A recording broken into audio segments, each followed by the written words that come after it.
बिस्मिल्लाहिर्रहमानिर्रहीम। अस्सलाम वालेकुम नाज़रीन, आप देख रहे हैं प्रोग्राम पब्लिक ओपिनियन और मैं हूं आपके साथ ज़रिया इरफान। अमेरिकी सदर डोनाल्ड ट्रंप ने आज अपने खिताब में एक बार फिर पाक भारत जंग के खदशात का जिक्र करते हुए इंकशाफ ये किया है कि उनकी टेलीफोन पर भारतीय वज़ीर-ए-आज़म नरेंद्र मोदी से तफसीली बातचीत हुई।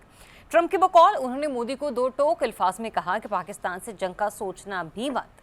अमरीकी सदर का ये भी कहना था कि उनके दौर इक़्तिदार में उन्होंने 8 मुमकिना जंगों को रोका है, जिनमें एक बड़ी पाक भारत जंग भी शामिल थी। उनका खबरदार करना इस बात की निशानदही करता है कि खित्ते में एक बार फिर कशीदगी बढ़ रही है और भारत की जारहाना पॉलिसियां खतरनाक रुख इख्तियार कर रही हैं। उधर नरेंद्र मोदी हुकूमत की जानिब से मुसलसल बयानात, सरहदी इश्तियाल अंगेजी और अंदरूनी सियासी दबाव ने एक बार फिर सवाल उठा दिया है कि क्या भारत फॉल्स फ्लैग ऑपरेशन की तैयारी कर रहा है। अगर नई दिल्ली ने महदूद नौयत की किसी कार्रवाई की कोशिश की तो पाकिस्तान का जवाब न सिर्फ फैसला कुन बल्कि पहले से ज्यादा सख्त होगा, जिसे कि अस्करी क़यादत पहले ही वाज़े कर चुकी है। मुल्क के अंदरूनी हालात भी किसी तौर पर बेहतर नहीं। सैलाब के असरात से लेकर महंगाई, गन्ने के काश्तकारों के एहतजाज और चीनी और कुकिंग ऑयल की आसमान छूती हुई कीमतों ने हुकूमत को मुश्किलात में घेर रखा है। IMF की ताज़ा रिपोर्ट के मुताबिक बजट अहदाफ हासिल ना होना मुमकिन नहीं रहा, जबकि किसानों की मायूसी और आवाम की परेशानी में मुसलसल इजाफा हो रहा है। दूसरी जानिब वफाक और खैबर पख्तूनख्वा हुकूमत के दरमियान बुलेट प्रूफ गाड़ियों के तनाज़े ने सियासी कशीदगी को एक नई सतह पर पहुंचा दिया है। इल्ज़ामात, बयानात और अदम ताउन ने इस सवाल को जन्म दिया है कि आखिर वफाक और सूबे के दरमियान वर्किंग रिलेशनशिप कैसे बेहतर बनाई जाए। आज की पब्लिक ओपिनियन में इन्हीं टॉपिक्स पर मुझे ज्वाइन कर रहे हैं तजियाकार रिजवान रजी साहब और इसारा नसाबी प्रोग्राम में मेरे साथ शामिल गुफ्तगू होंगे। रजी साहब, पाकिस्तान के नाम नहाद सफ़ीर, ठीक है, नॉट ऑफिशियल, ठीक है, बार बार पाकिस्तान की तारीफ़ें भी करते नहीं थकते, ठीक है ना, और फिर बार बार इस बात का भी बरहमला इजहार करते हुए नज़र आते हैं कि ये जो जंग हुई थी वो उन्हीं की वजह से रुकी थी। लेकिन वो जो कल उन्होंने कहा एक लंबी टेलीफोनिक कॉल का हवाला देकर कि जिनमें उन्होंने ये कहा है कि भारत एक बार फिर से पाकिस्तान की तरफ आंख उठाने की जुर्रत ना करे। सर, किसी तरफ इशारा है ये? क्या ये एक ग्रीन सिग्नल है इस तरफ कि शायद एक बार फिर से किसी न किसी फॉल्स फ्लैग ऑपरेशन की तैयारी हो रही है भारत की जानिब से? देखिए, एक बिल्डअप तो हो रहा है कुछ दिनों से। और उस बिल्डअप के तहत अगर आप देखें, पिछले 3 दिनों के अंदर भारत ने कम से कम 121 अफराद पाकिस्तान के साथ मिलने वाली सरहद के इलाके से पकड़े हैं, जिन पर इल्ज़ाम लगाया गया है। और ये इनमें से 99% सिख हैं। तो उन पर इल्ज़ाम लगाया गया कि ये पाकिस्तान के लिए जासूसी कर रहे थे। फिर उनके अदारों ने एक प्रेस कॉन्फ्रेंस करके बताया कि जी पाकिस्तान ड्रोन के ज़रिए एंटी टैंक जो हथियार हैं या मिज़ाइल हैं वो डिलीवर कर रहा था बॉर्डर के इस तरफ। फिर मोदी साहब ने अपने साथ जो उनके कमान होती हैं आर्मी की, सातों कमान जिसके अंदर आर्मर्ड, इन्फेंट्री, फलाना ढमकाना, सातों के सरबराह को बुलाकर उनसे मिले हैं। फिर मोदी साहब विक्रांत में भी गए। विक्रांत जो उनका त्यारा बरदार जहाज़ है उस पर भी जाते हैं, वहाँ पे भी एक तकरीर करते हैं। अमित शाह की ज़ुबान चेक कर लीजिए, जयशंकर की ज़ुबान चेक कर लीजिए, वो सारे के सारे दिन रात पाकिस्तान को धमकियाँ देने पे लगे हुए हैं। अच्छा, ये तो है सरहद पार का मामला।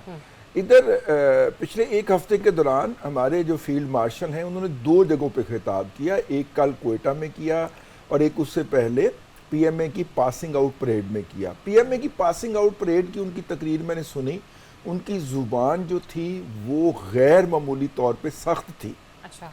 वो अमूमी तौर पे जो रवायती तकरीर होती है इस तरह के मौके के ऊपर, वो तकरीर नहीं थी। उसके अंदर बराह रास्त जिसे कहा गया था कि अगर आपने कोई ऐसी हरकत की, ज़ाहिर है इस वक्त मुराद भारत ही है, तो फिर हमने जो है वो पिछली दफ़ा वाला आपके साथ रवैया नहीं करना, उससे बहुत आगे जाएंगे हम। इसी तरह कोयटा में जो मुलाकात, जो ऑफिसर्स के साथ उनकी इंटरेक्शन थी, उसकी भी जो ISPR ने प्रेस रिलीज जारी की, उसकी भी ज़ुबान तकरीबन यही थी। हमारा मीडिया जो है वो इस चीज़ को, वो ज़्यादातर खोया हुआ था अफ़गानिस्तान के अंदर। वो मशरकी बॉर्डर को शुरू से ही लुक नहीं करता। हमारे यहाँ तो आके मई की जंग की भी कवरेज जो थी वो 4 मई को शुरू हुई थी, हालांकि मामला 22 मई से इंडिया ने भड़का दिया था। तो दोनों साइडों के ऊपर मामला थे। कल दिवाली थी जी, और दिवाली के मौके के ऊपर मुबारकबाद का फ़ोन किया है जनाब ट्रंप साहब ने मोदी को, और उस दौरान जो है वो बात बिखर गई। अच्छा, भारत ने ये जो ऑफिशियल कन्वर्सेशन होती है, इसकी प्रेस रिलीज दोनों ममालिक जारी कर सकते हैं, भारत ने जारी नहीं की। ट्रंप साहब ने भी कन्वर्सेशन प्रेस रिलीज की शक्ल में जारी करने की बजाय खुद आके बताया कि मैंने भारत को ये कहा है। इसका मतलब है कि मामला भारत की तरफ से बिल्डअप जो था वो बहुत ऊपर जा चुका हुआ था। पाकिस्तान के अंदर मतलब लाहौर जो है वो ऑलमोस्ट बॉर्डर सिटी है ना राना साहब, लेकिन लाहौर के अंदर कोई इसका नामो निशान नहीं है, कोई शख्स इसके ऊपर यार ये तो नॉन इशू है। हम व्लॉग करते हैं, राना साहब का और मेरा जो प्रोड्यूसर है वो हमें कहता है ओ सारे ਇਹਦੇ ਛੱਡੋ ਇਹ नहीं चलना, तुसी किसी और मौजूद से गल कर लो। यानी पाकिस्तानी इस मौजू में गुफ्तगू नहीं करना चाह रहे। और इंडिया का मीडिया आपके उठा के देख लें, वहाँ पे बकायदा जंगी बुखार जो है वो चढ़ा हुआ है। बड़ी बड़ी मैराथन ट्रांसमिशंस होती हैं वहाँ, जी, तो जी, ऐसा ही जी, है। और लेकिन फिलहाल वक्त वो अपने एग्जिस्टिंग स्लॉट्स के अंदर ही पाकिस्तान के खिलाफ जहर फूंकते हुए पाए जाते हैं। तो इसका मतलब ये है कि भारत कोई बहुत ज्यादा बिल्डअप कर रहा था, जो हमें मिले हैं सबूत मिले हैं। तो उसके नतीजे में ट्रंप साहब ने कहा बाद में जो आप मार खा के आएंगे मेरे पास रोते हुए, तो मैं अभी कह रहा हूँ कि कोई इस तरह की हरकत नहीं करनी आपने। सही। राना साहब, अलार्मिंग सिचुएशन तो है, क्योंकि जैसे बताया ना रज़ी साहब ने, एक डेकोरम होता है, टेलीफोनिक गुफ्तगू हुई, फिर उसके बाद आपने प्रेस रिलीज़ का इजरा करना होता है। प्रेस रिलीज़ तो नहीं आई, लेकिन डोनाल्ड ट्रंप ने कहीं ना कहीं इस चीज़ को हाईलाइट कर दिया कि बातचीत जो है वो किस मामले पर हो रही थी। मीनवाइल हमारे अफगानियों से दोहा मुज़ाकरात जो है वो भी हो चुके हैं, एक और नशिस्त होना भी बाकी है। तो शायद भारत के अंदर एक ये भी यूँ कह लीजिए कि चीज़ हो, डेवलप हो चुकी हो कि क्या पता हमारे मामला फिर से बेहतर हो जाए अफगान हुकूमत के साथ, तो हमें अपने जो मामलात हैं वो खुद से मैनेज करना होंगे। तो ये एक फ्रस्ट्रेशन भी हो सकती है। एक तो जो दिवाली की मुबारकबाद का फ़ोन किया ना, तो वो मोदी साहब ने बीच में ही बंद कर दिया था।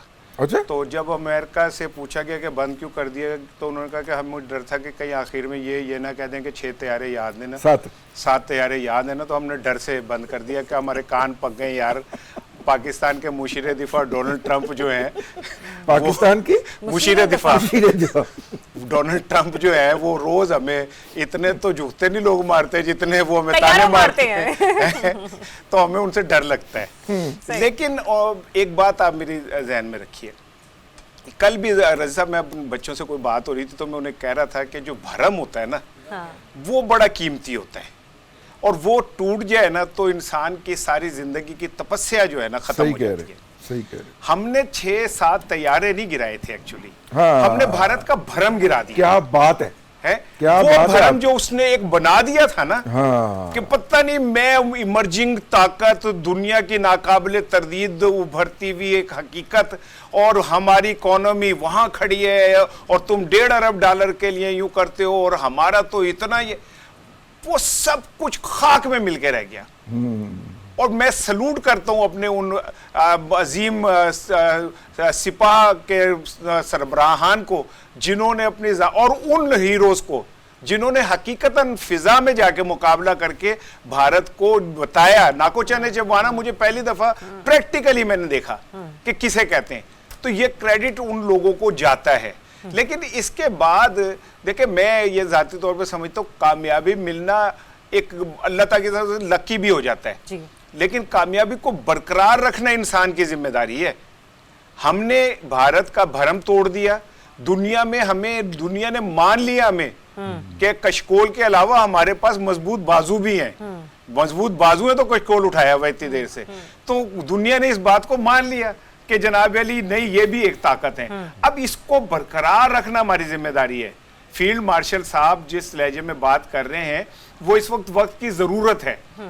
हमारी तरफ से ऐसे ही जवाब जाना चाहिए ताकि उन्हें ये पता चले कि हम हर तरह की सूरत हाल के लिए तैयार हैं।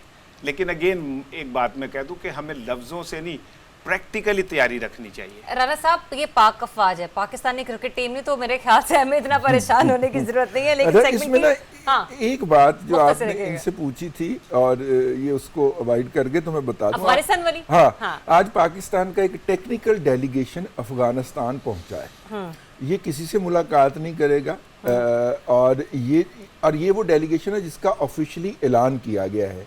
इससे पहले जो डेलीगेशन गया है उसका ऑफिशियली ऐलान नहीं किया गया। ये वहाँ की काबुल की एम्बेसी के अंदर वीज़ा के इजरा के प्रोसेस को बेहतर करने, तेज़ करने, ताकि वहाँ पे लोगों को जल्द से जल्द वीज़े मिल सके, ये उसका पूरा जायज़ा भी लेगा। इस काम को वहाँ पे जो सॉफ्टवेयर वगैरह हार्डवेयर हैं उनको इंस्टॉल भी करेगा।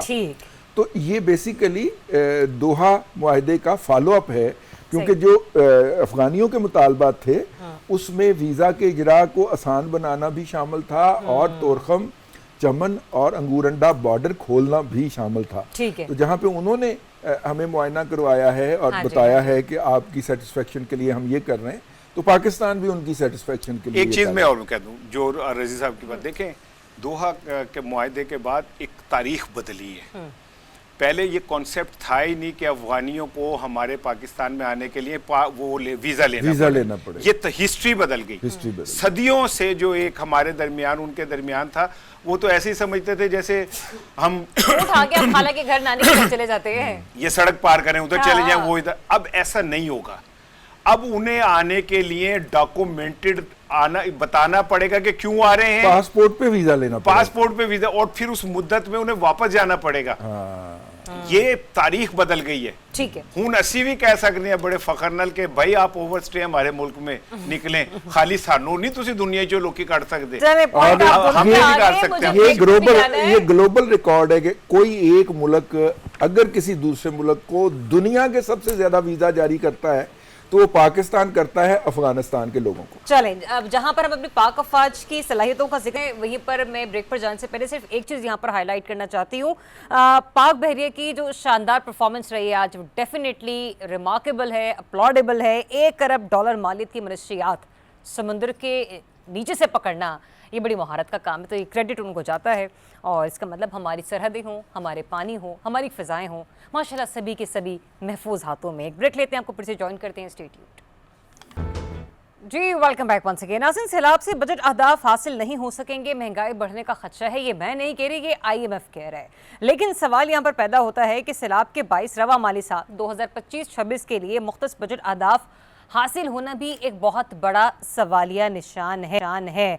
IMF की पेशगोई तो कुछ और ही है, क्योंकि उनके मुताबिक जो GDP ग्रोथ है वो 3.6 के बजाय जो हमारा बजट खसारा होगा वो 2.8% रहने का इम्कान है। लेकिन जब मैं पंजाब हुकूमत की परफॉर्मेंस सुनती हूँ तो मुझे उसको ऐसा देख के लगता है कि शायद ये पंजाब गवर्नमेंट के लिए कोई जो है ना वो एक मुश्किल टास्क है ही नहीं। इस बात का हवाला मैं इसलिए दे रही हूँ आपको क्योंकि आज ही मरियम औरंगजेब साहिबा भी एक तकरीब का हिस्सा बनी और वहाँ पर जो सैलाब मुतासरीन थे पंजाब के, उनके लिए इमदादी रकूम की डिस्ट्रीब्यूशन का जो था वो तकरीब का इनेकाद किया गया। तो उन्होंने कहा कि जो ये डिस्ट्रीब्यूशन भी की जा रही है इसमें IMF का कोई रोल नहीं है, ये IMF के पैसे नहीं है, हम वो बजट भी अच्छी तरीके से चला रहे हैं अपने मामलात को और पंजाब हुकूमत जो है वो सैलाब मुतासरीन की मदद करते हुए भी हमें नजर आ रही है। तो फिर मेरे ख्याल से जो IMF पेश गोइयां कर रहा है उसकी तो कोई हैसियत नहीं फराना सा।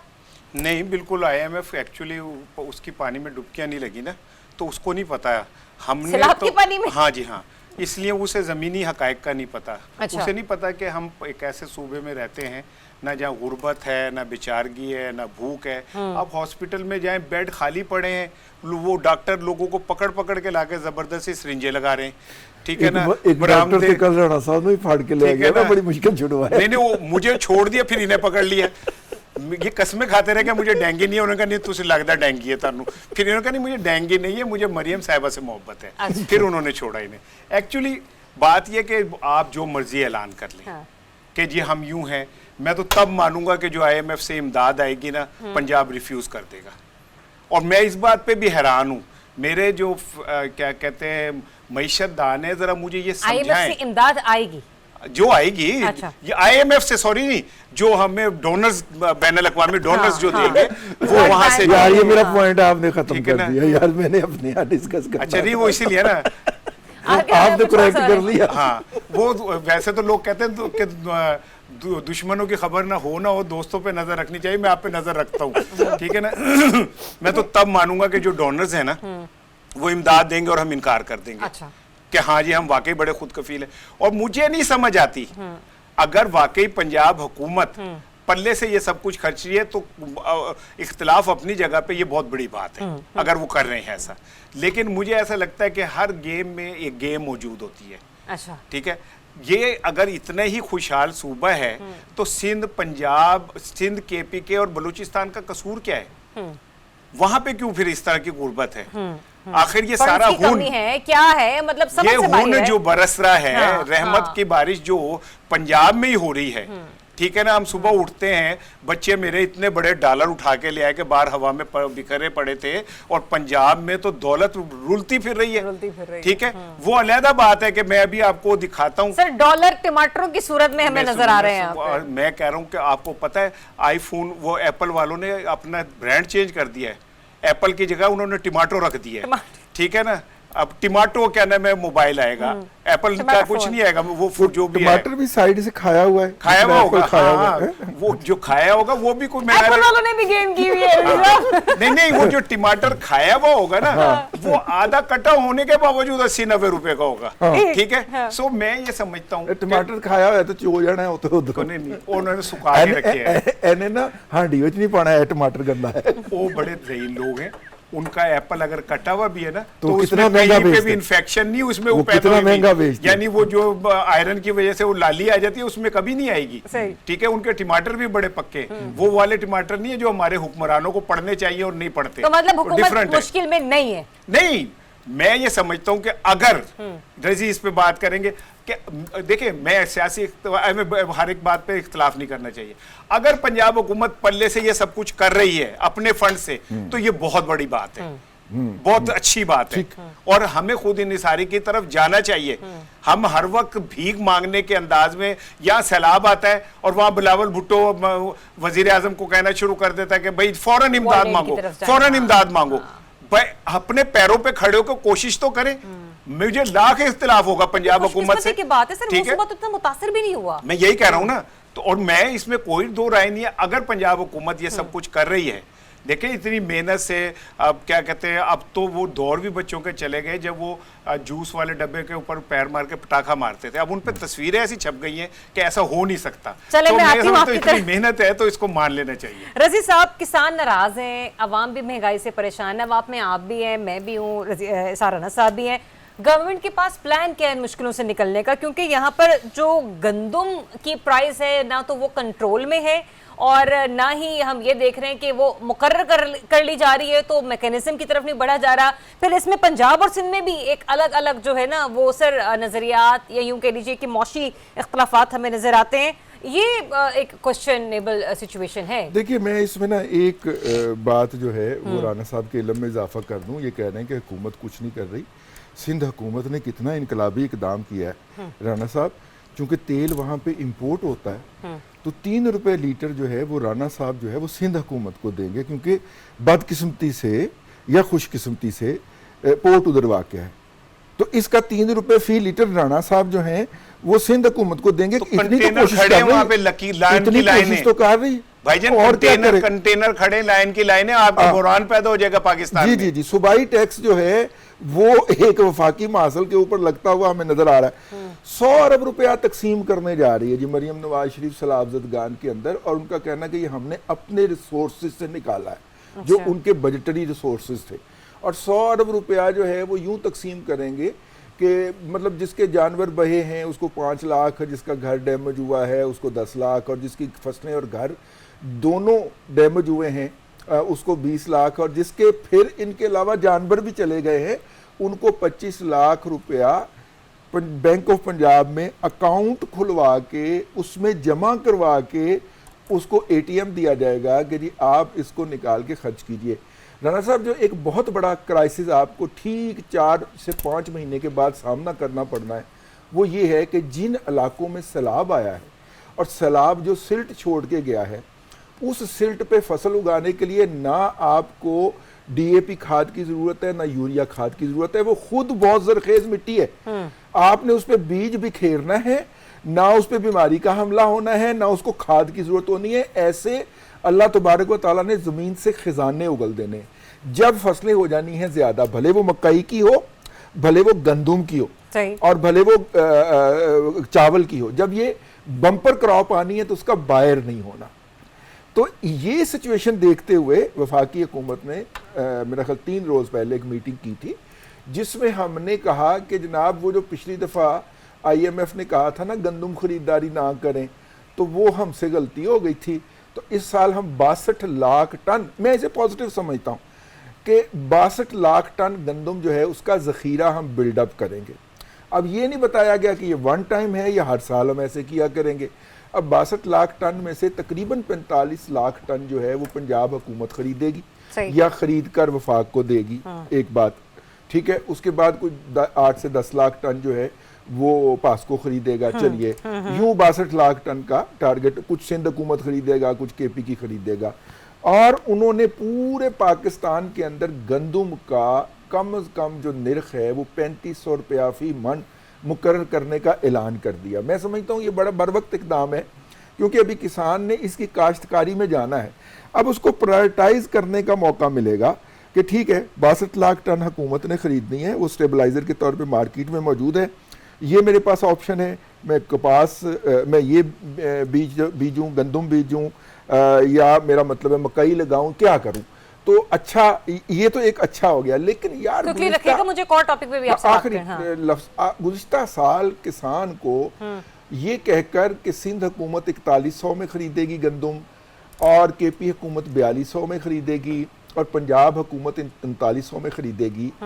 जब फसल मार्केट में आ गई तो किसान को लावारिस छोड़ दिया गया और यूं किसान की वो गंदम जो 3900, 4100 और 4200 में बिकनी थी वो 2200, 2300, 2400 में बिकी और किसान को 1800 अरब रुपया रेवेन्यू का लॉस। और ये जो आपने पुरानी कीमत याद दहानी के लिए हम सबके सामने शेयर की ना सर, मैंने उस वक्त भी यही कहा था कि सर यहाँ पे हम जब शहरी रहते हैं 2200 में तो सर पिज्जा और केक वगैरह एक टाइम में अफोर्ड कर लेते हैं, उनके पूरे 6 महीने की कीमत का हम 2200 रुपए अच्छी तरह याद था। अगरचे अब वो 1800 अरब रुपया जो था वो किसान की जेब में से तो निकला, किसकी जेब में गया? अगरचे मरियम नवाज शरीफ साहिबा ने पिछले दिनों जो भी इफ्तिताह किया है ट्रेन का, वो बसें वगैरह जो तकसीम की है ना, बड़ा उसका इफ्तिताह हुआ है, उसमें जो फीडबैक था वो ये था कि आपने हमें सस्ती गंदम के बाद ये दूसरा तोहफा दिया है।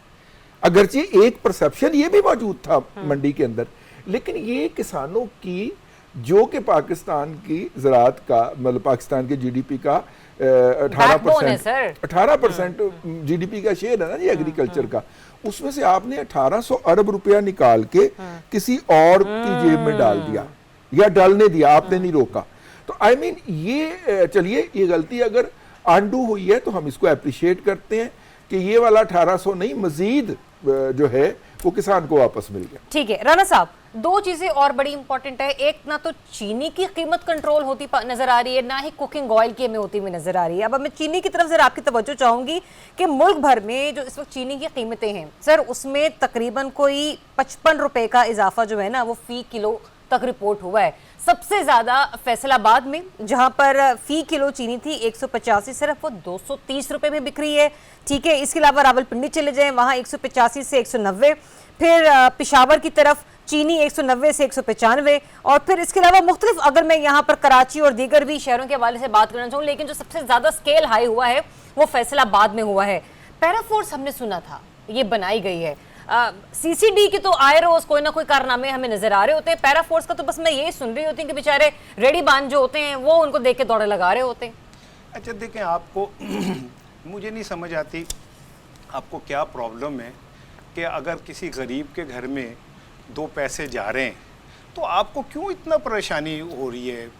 मैं तो बड़ा मुजरियाब आपसे मायूस हुआ हूँ। मुझसे मायूस? जी अच्छा देखें ना, गरीब लोगों की जैसे मिस शरीफ फैमिली की 6 शुगर मिले, ठीक है, हमजा, रमज़ान और वकास कौन सी है, जरदारी गरीब बेचारे हैं, उनकी जनाब 6 शुगर मिले हैं, करंट है, किरण है और 1-2 और हैं, अंसारी है, इसी तरह हारून अख्तर साहब की 4 हैं, फिर इसी तरह परवेज़ इलाही साहब की, फैज़ मिदा मिर्ज़ा की, खुसरो बख्तियार की, परवेज़ अशरफ की, जहांगीर तरीन की थी। गरीब लोगों को अगर कुछ 2 पैसे मिल रहे हैं तो आपका क्या जा रहा है भाई?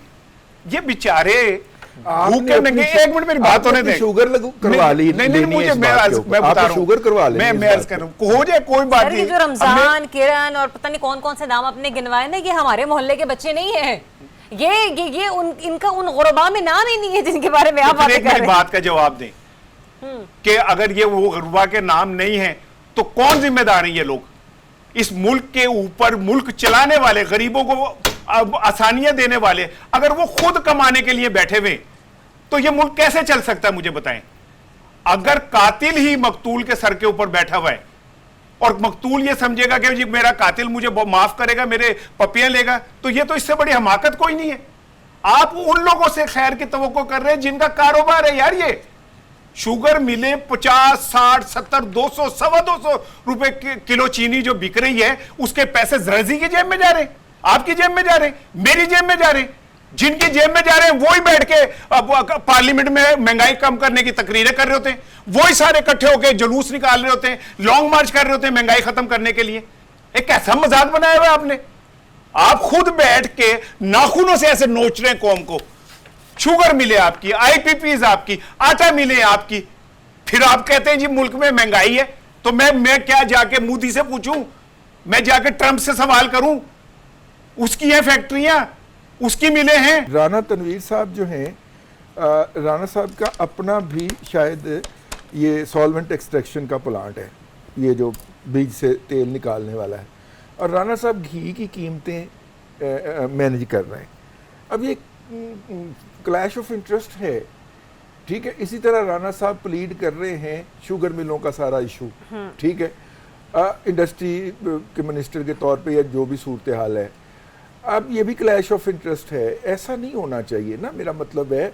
और वो बाकायदा शुगर की कीमतें बढ़ने के ऊपर स्टैंडिंग कमेटी के सामने जाके ना सिर्फ कि इसको डिफेंड करते हैं, बल्कि एतराज़ करने वालों को का मजाक भी उड़ाते हैं, उनको झुकते भी कराते हैं। तो थोड़ा सा इस हवाले से भी होना चाहिए। अब आप अगले में चाहे टाइम हमें कम कर दीजिएगा, एक लतीफ़ा सुन लें। स्टैंडिंग कमेटी का इजलास हुआ सिगरेट्स के ऊपर के जी ये जो ये जालसाजी करते हैं, टैक्स बचाते हैं, उस स्टैंडिंग कमेटी के 4 अरकान में से 3 वो थे जो टोबैको कंपनीज के मालिक। यार आप हमें को मजाक हो रहा है, और ये कोई मजाया सीरियल चल रही है जिसके अंदर आप सामने वालों की आंखों के अंदर आके डाल के वो जुगते मार रहे हैं जो 100 दफा आप सुन चुके। राना साहब, ये मालूमात आपके पास है, रजी साहब ये मालूमात आपके पास है, ये मेरे पास है, ये आम आदमी के पास मालूमात नहीं है, जो बेचारा शायद बनने वाले कमेटियों के ऊपर फिर से तकिया कर लेता है कि अच्छा शायद अब कुछ हो जाए, क्योंकि इसके ऊपर भूल जाइए कि वो किस पार्टी से हैं। हाँ, कोई नहीं, हाँ, जो इनकी एक पार्टी है। जैसे दहशतगर्द का कोई मजहब नहीं ना, ऐसे लुटेरे की कोई पार्टी नहीं होती। वैसे एक पार्टी में बंदे ज्यादा हो सकते हैं, ये हो सकता है। ठीक है, मैं नजर आते हैं। चले मुख्तसर कमेंट के साथ एक मिसाल हमने सुन रखी है कि चोर को बोले चोरी कर, शाह को घर लुट रहा है, तो यही इस वक्त सूरत हाल हमें नजर आती है। एक ब्रेक के बाद आपको फिर से ज्वाइन करते हैं, स्टे ट्यून्ड। जी वेलकम बैक वंस अगेन। नाज़रीन, केपी और वफाक के दरमियान ऐसा लग रहा है कि कोई एक वर्किंग रिलेशनशिप कायम होता हुआ अभी तक तो नज़र नहीं आ रहा, लेकिन इसकी वजूहात क्या हैं उसके ऊपर भी थोड़ी सी रोशनी डालेंगे, और जिस किस्म की तनाज़ात इस वक्त शुरू हो चुके हैं और जिसके ऊपर वज़रा तबाज़माई करते हुए नज़र आ रहे हैं, उन पर बात कर लेते हैं। एक तो हसास मामला बुलेट प्रूफ गाड़ियों की वापसी का। अच्छा, सुहेल आफरीदी साहब ने कहा वज़ीर दाखिला को आप गाड़ियाँ वापस ले, उन्होंने ले भी ली और लेके सरफराज बुगटी साहब को दे दी जो कि CM KP हैं। अब मामला ये नहीं है कि उनको दे दी हैं, मामला ये भी है कि सुहेल आफरीदी साहब को अभी तक नहीं बताया गया कि उनको नई गाड़ियां जो हैं वो कब तक फराहम की जाएगी, और अगर उनका ये जो शिकवा है वो इतना ही नॉर्मल है और हसास भी है, तो जो गाड़ियां उनको से उन्होंने वापस की हैं तो उनके अंदर जो बलूचिस्तान के लोग हैं, जो बलूचिस्तान की पुलिस है, उसने भी तो ट्रैवल करना है, उसने भी तो ऑपरेशंस के लिए, पेट्रोलिंग के लिए बाहर निकलना है, तो उनकी जाने भी उतनी ही ज़रूरी हो चुकी हैं। लेकिन क्या बात सिर्फ यही है? और दूसरा ये कि क्या अब गाड़ियाँ मिलेंगी भी या नहीं मिलेंगी सुहेल आफरीदी साहब को वापस? इसार राना साहब, बुलेट प्रूफ गाड़ियाँ जो हैं वो अब सरफराज बुगटी साहब के पास चली गई हैं, सुहेल आफरीदी साहब के पास अभी भी कुछ नहीं है, लेकिन ये बढ़ते हुए तनाज़ात अगर ऐसे ही चलते रहेंगे तो एक वर्किंग रिलेशनशिप कैसे कायम होगा? एक्चुअली वफाक ने KPK के वुज़रा के तहफ़्फ़ुज़ के लिए बुलेट प्रूफ गाड़ियों की जगह पे ना टोपी वाले बुरके देने का फैसला किया है। वो टोपी वाले बुरके पहन लेंगे तो ना किसी को नज़र आएंगे ना उन पर हमला होगा। अच्छा। क्योंकि अब जो जिंदगी कीमती है वो तो सिर्फ तो विफाक। एक टोपी वाला बुर्का सुहेल आफरीदी साहब को भी दे दे, जिसे वो पहन के बानी पीटीआई से जेल जाके मिला कर रहा हूँ ना। हाँ। मैं यही तो कह रहा हूँ कि क्योंकि जिंदगी तो अहम सिर्फ पंजाब के वुज़रा की है या विफाक के वुज़रा की है, वो केपीके वालों की भी ज़िंदगी कोई वैल्यू नहीं रखती। और वो एक शेर है कि ऐसा करते हैं तुम पे मरते हैं, हमने वैसे भी मर ही जाना है। तो उन्होंने कहा बलूचिस्तान वालों को दे दो, इन्होंने केड़ा ऊंचे जिंदा रह रहे हैं। तो ये 1976 मॉडल की जो गाड़ियां हैं जिस पे गुलेल, अगर कोई बंदा गुलेल से पत्थर मारे ना तो उसके शीशे टूट जाते हैं, वो आपने एक ऐसे सूबे को दी हुई है जहां पे मौत और जिंदगी का खेल आए रोज हर लम्हे हो रहा है। ये नहीं है कि कोई वक्फा पैदा हो जाता है, उसमें कोई वक्फा पैदा नहीं हो रहा। वक्फा इतना ही है कि दहशतगर्दों की लड़ाई के बाद जो थोड़ा सा सकूत होता है हम उसे अमन कह देते हैं। तो ऐसे सूबे को, और फिर आप कहते हैं बाबा बूटा जड़ा पुठियां गल्ला करते हैं। भाई आप सबको बराबरी की सतह पे लेके जाए ना। एक सूबा 100 अरब रुपए जो है तकसीम कर रहा है, कित्थों है कोई पता नहीं है। वो कहते हैं हमने अपने वसाइल से इकट्ठे किए, केड़े वसाइल भी पता नहीं है। दूसरी तरफ एक सूबा है जो हालत जंग में है, जिनके वुज़रा की जिंदगी दांव पे है, जहां पे शाम को थाने बंद हो जाते हैं, ताले लग जाते हैं। वहां पे आप उनको वो गाड़ियां दे रहे हैं 1976 मॉडल की जो चलते चलते बंद हो जाती हैं, जो हिफाजत के लिए अंदर बैठे वो बाहर निकल के धक्का लगा रहे होते हैं उसे। तो यार आप थोड़ी सी बैलेंस कर लें अपनी उसको। फिर आप कहते हैं, मैं एक बात आपको बता दूं, एक जो हमारी हुक्मरान जमात है इसका माइंड सेट है कि ये सूबाई जंग में अपने आप को इन्वॉल्व रखे।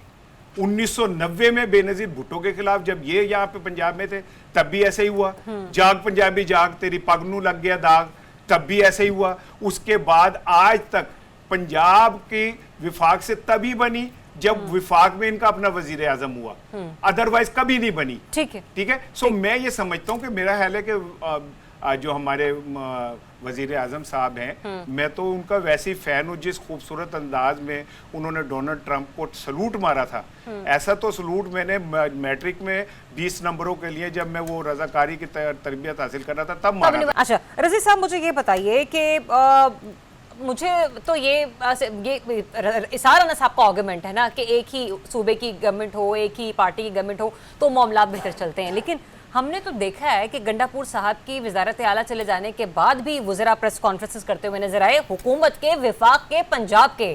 तो सुहेल आफरीदी साहब के साथ जो बढ़ते हुए तनाज़ात है उसका खात्मा कैसे होगा? फिर वो तो रिक्वेस्ट भी कर चुके पीएम साहब के साथ कि मुझे एक दफ़ा मिलने की इजाज़त दे दी जाए। पीएम साहब कहते हैं मैं पूछ के बताता हूँ। तो ये फिर वर्किंग रिलेशनशिप कैसे कायम कर रहे हैं? मैं जान के मान पाऊँ अपने इसार राणा भाई से, तो एक मैं तवज्जो दिलाना चाह रहा हूँ कि 5 साल वफाक में पीपल्स पार्टी की हुकूमत थी और पंजाब के अंदर शहबाज शरीफ साहब वज़ीर आला थे। ये मेरे ख्याल 2008 से लेके 13 तक का जो दौर था, और 2 वज़ीर आज़म बदले पीपल्स पार्टी के, यूसुफ रज़ा गिलानी और राजा परवेज़ अशरफ साहब। और मेरा ख्याल है कि दो वफाक में PMLN ना होने के बावजूद भी वफाक से हर वो तावन पंजाब ने किया जो वफाक ने सीख किया, और वो एक ये भी अपने एनालिसिस में शामिल कर लीजिएगा। मैंने सिर्फ तवज्जो दिलानी थी। अब आ जाइए मेरे सवाल पे, आपके सवाल के ऊपर। देखिए बात ये है कि जो एजेंडा KPK के चीफ मिनिस्टर साहब ने अपनी तकरीर और बड़कों के दरमियान दिया था, उस एजेंडे में से आधा तो वो उन्होंने बैकआउट कर गए। मतलब उन्होंने कहा कि 245 का हम रिवोक करेंगे कि फ़ौज यहाँ पे ना हो, लेकिन जैसे ही उनकी एक आला जगह के ऊपर मुलाकात हुई और एक्सक्लूसिवली वो मिलने गए, तो वापस आके उन्होंने कहा कि ये किसने कहा था कि फ़ौज वापस जाए यहाँ से, यहाँ पे तो सबसे ज़्यादा ज़रूरत है उसकी। ठीक है। फिर उसके बाद उन्होंने ये भी कहा था कि हम सूबे में से जो है वो महाजरीन जो है वो नहीं जाने देंगे उनको, वो हमारे मेहमान हैं। लेकिन उस मुलाकात के फ़ौरन बाद उन्होंने महाजरीन के ऊपर भी वही नुक्ता नज़र लिया जो कि पेशावर में होने वाली एक प्रेस कॉन्फ्रेंस के अंदर कहा गया था। सरहदी मामलात के ऊपर भी जो उन्होंने तजारत खोलने की बात की थी, उसके ऊपर भी वो यू टर्न ले गए हैं। तो वफाक की वो इतनी तो मान रहे हैं। ठीक। अब मसला ये है कि उनका इख्तलाफ बज़ाहिर जो इस वक्त नजर आता है, इसार भाई तवज्जो चाह रहा हूँ, जी जी, वो वफाक के अंदर जो पॉलिटिकल पार्टी के जो लोग बातें करते हैं उनका उनके साथ नजर आ रहा है। मेरा Individual. उनको मशवरा है, मेरा उनको मशवरा है, दस्त बस्ता मुफ्त मशवरा है। देखिए इसार राना मुझे बता रहे थे कि ये गाड़ी जो हम यहाँ पे 50 लाख की ख़रीदते हैं, आप मेरे साथ पेशावर चलें, मेरे दोस्तों की वहाँ पे हुकूमत है, मैं आपको 7 से 8 लाख की ये गाड़ी वहाँ से ले दूंगा। लाना आपका अपना काम होगा, बल्कि वो पहुँचा भी जाते हैं। तो मेरा मतलब है कि वहाँ से सस्ती गाड़ियाँ मिलती हैं। अपना जो अफरीदी साहब हैं, उनको चाहिए पहली फुर्सत में वो वफाक को कहेंगे भाईजान ये जितने की आपने गाड़ियाँ दी हैं ये हमें कैश दें, आपने हमें 10 गाड़ियाँ देनी थी, हम इतने पैसों के अंदर 100 गाड़ियाँ खरीद देंगे अपने लोगों के लिए A1, क्योंकि वहाँ से तो गाड़ी सस्ती मिलती है ना, तो वो वाले पैसे लेके ना तो उसमें ज्यादा गाड़ियां खरीद के अपने लोगों को दें, आप हमें उनको फंड देते हैं, हम खुद इन्वेस्ट कर आप लेंगे। फंड हमें दे, हम उसको खुद खर्च कर लेते ठीक है। मेरा तो मशवरा ये है उनको। ठीक है। चल, मेरे पास वक्त खत्म हो गया है। 2 जुमले अगर इजाजत दो दें। जुमले सिर्फ, इससे ज्यादा लेकिन इजाजत जो नहीं ये है। पंजाब की और पीपल्स पार्टी की कोऑर्डिनेशन की कह रहे हैं ना, तो मैं रजी भाई को सब बसद एहतराम बता रहा हूँ कि उसी दौर में यूसुफ रजा गिलानी के खिलाफ नवाज शरीफ साहब काला कोट पहन के गए थे और उनको नाअहल करवाया था। और एक और आखिरी कि ये मुझे कोई नादिर मिसाल दे दें कि आसिफ अली जरदारी बतौर सदर लाहौर आए और मरियम साहिबा ने बतौर वजीर आला उनका इस्तकबाल किया। चलिए जी, ये प्रोग्राम का वक्त यहीं पर, इजाजत दीजिए, अपना बहुत सा ख्याल रखिए, अल्लाह हाफ़िज़।